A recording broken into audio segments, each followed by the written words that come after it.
Ora papel de politizar. Está papiando aqui que está de maneira sorte de destaque público de terreno, como isso que o gente pede tal terreno para comércio, ahorita assim o público para outro comerciante que também quizás tem interesse, ahora não também pisa, também tem interesse em terreno aí. Sí, entonces tiene que nos está aplicando lo que nos llama un jurisprudencia de Hoograad, de Corte de Casación, se llama el didam arrest, el arrest que es un veredicto. Didam está dando una cierta indicación con el gobierno que anda con propiedad del gobierno. Me te doy un ejemplo. Prometo didam asali, prometo el veredicto edificio de aduana, Babaukinana, Tauta tem palabrações assim, que Bohama lo tome overtrahayanan que senang.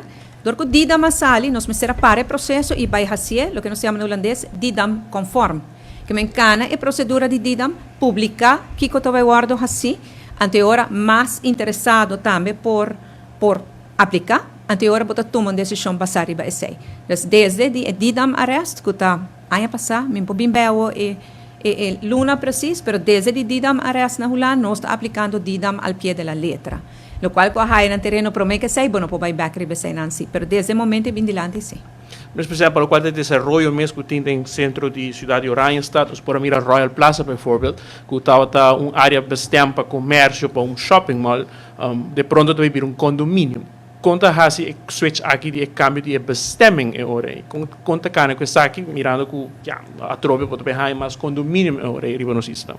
Moça, tem caso específico, me preferado não vai em detalhes riba caso na individual.